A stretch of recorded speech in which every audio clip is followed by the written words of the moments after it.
Alors, quel est l'avis du patient après l'hospitalisation, après qu'il ait connu ce qu'on appelle souvent en psychiatrie des bouffées délirantes, qui ont été soignées par des neuroleptiques et qui ont stabilisé le patient? Alors, il y a un retour au quotidien qui n'est pas toujours très facile et les psychiatres mettent en œuvre, en tout cas dans le domaine public, d'un planning pour le patient pour venir à des activités de type ce qu'on appelle CATTP, c'est-à-dire l'hôpital de jour. Moi-même, j'ai eu dans mes premières hospitalisations des activités comme l'art plastique, le dessin. C'est tout simple comme activité, mais ça permet de penser à autre chose et puis ça permet de rencontrer d'autres personnes et c'est encadré par au moins un professionnel de la profession et puis par des infirmiers la plupart du temps. Alors les arts plastiques, il y a aussi l'atelier actualité autour d'un psychologue ou d'un infirmier. Les patients partagent sur l'actualité de la semaine. Ce qu'il faut savoir, ces activités ont lieu une fois par semaine en moyenne et durent environ 2 heures. Et souvent au bout d'une heure, beaucoup ressentent le besoin de sortir pour aller fumer. Art plastique, actualité. Il y a aussi, moi j'ai pas connu dans ma région ici dans le Nord, mais mon cousin qui est suivi en psychiatrie comme moi, a aussi des activités de marche dans la ville ou de marche à la campagne. Donc c'est quelque chose qui est très bien aussi. Et puis il y a des activités aussi autour de la vidéo, on partage autour d'une vidéo, où il y a même pour ceux qui le désirent des activités comme des préparations de vidéos, de montage audio-vidéo avec du matériel, enfin je parle de ça il y a 15 ans, hein. Maintenant ça s'est bien amélioré. Des activités de piscine bien sûr aussi, car l'eau, en tout cas pour ma part, c'était très bénéfique, ça me faisait beaucoup de bien. L'eau a un impact sur le psychisme quand on est vraiment mieux dans l'eau, quoi. Alors la sortie de l'hôpital, c'est ce planning qui est mis en œuvre, mais aussi il y a bien sûr un suivi en psychiatrie avec des rendez-vous avec le psychiatre qui seront fréquents au début. Et le patient et le médecin font le point autour du traitement qui bouge souvent.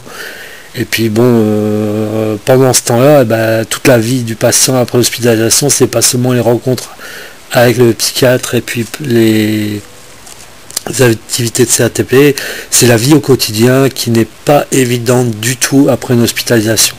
Parce qu'on est lâché comme ça, un peu dans le désert, on retrouve son chez-soi, mais bon, après avoir connu une période très difficile, qui a pu durer pour certains plusieurs mois, donc vraiment c'est très difficile pour les personnes de retourner au quotidien, et de s'investir par exemple dans quelque chose d'associatif pour ceux qui ne travaillent pas, ou même reprendre le travail à mi-temps, ce qu'on appelle un mi-temps thérapeutique. Le départ après l'hospitalisation est vraiment difficile et c'est vraiment c'est bien mettre en œuvre avec son médecin ce qu'on va faire de ces journées.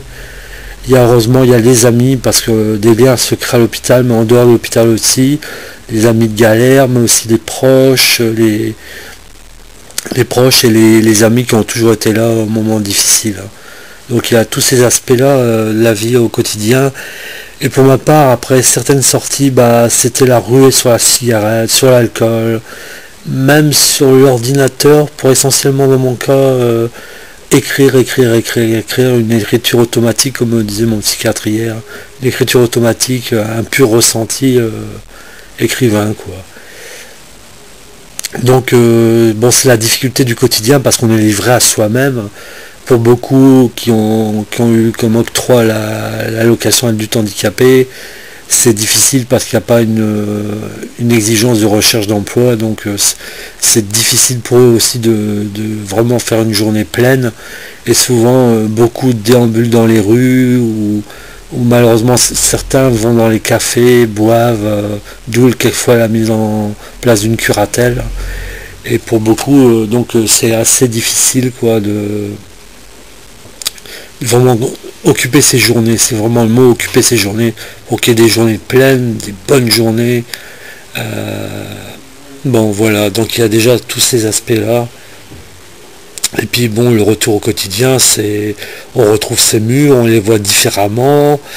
On est quelquefois, moi j'étais en tout cas plein de projets à la sortie, je vais faire ci, je vais faire ça, mais ça a besoin d'un encouragement qui doit être constant, parce que le psychotique stabilisé, il a besoin constamment d'être stimulé pour pour réveiller en tout cas des centres d'intérêt qui subsistent chez lui malgré la maladie.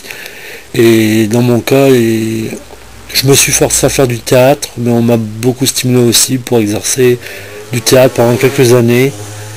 Et puis pour certains, c'est des retours aussi, j'y pense maintenant, c'est des retours en appartement thérapeutique ou en appartement de type associatif où le patient vit avec d'autres patients ou même des gens normaux. Et même il y a des cas, en tout cas dans le service où j'étais, des cas de gens qui retrouvent une sorte de famille d'accueil, qui sont sélectionnés pour accueillir des gens issus de la psychiatrie avec des troubles psychotiques.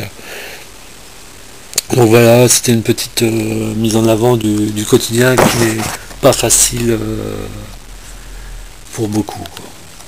Mais qui demande des efforts et puis on tient le coup malgré tout et on repart de l'avant grâce à un entourage, des médecins, des médicaments et plein de bonnes choses.